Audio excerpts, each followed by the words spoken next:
Hey, let's talk about frost heave because I haven't done a video like this in a while outside of my house.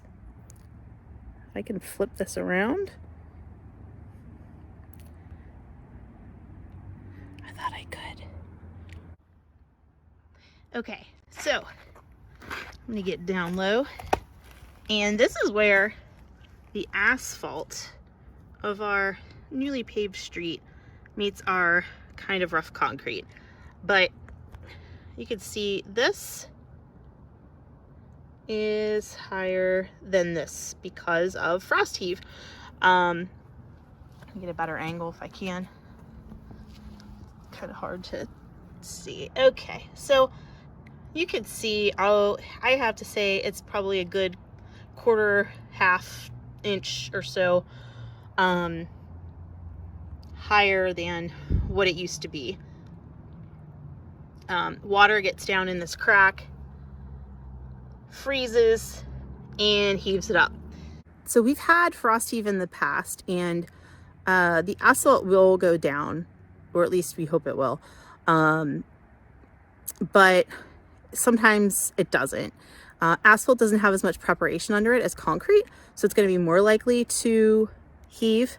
But let me tell you a story about concrete that didn't go back the way it was supposed to.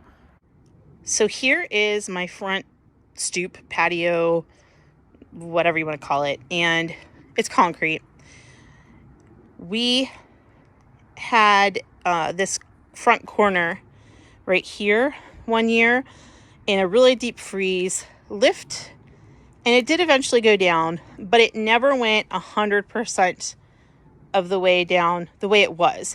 So with everything before, it was sloped to bring the water here, and when this heaved and didn't go all the way back down, we now have water that sometimes goes back here and collects, and it still drains this way, just not as quickly as it should. So sometimes water collects back there.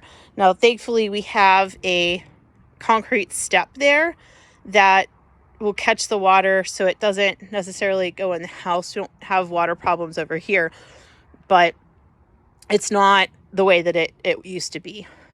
The corner here where it lifted, again, same scenario here. You see snow lined up all along here. We get a thaw and it melts, and then it freezes and it lifts, and then it does generally go down, but not 100% of the time.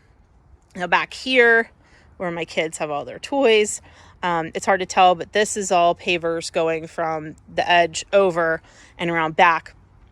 And with that movement, anything that may have moved a little, you can lift those up and relay the pavers. So that's one benefit.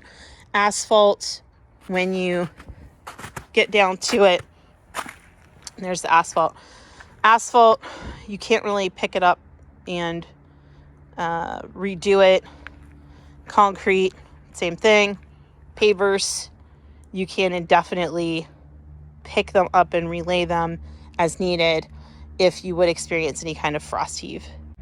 So when it comes to frost heave, asphalt's going to be the first to lift, just because it's a lot thinner. Concrete, somewhere in between. Pavers, it can happen. The great news is that you can reuse them indefinitely and lift and relay them as needed if you would have some kind of shifting or settling.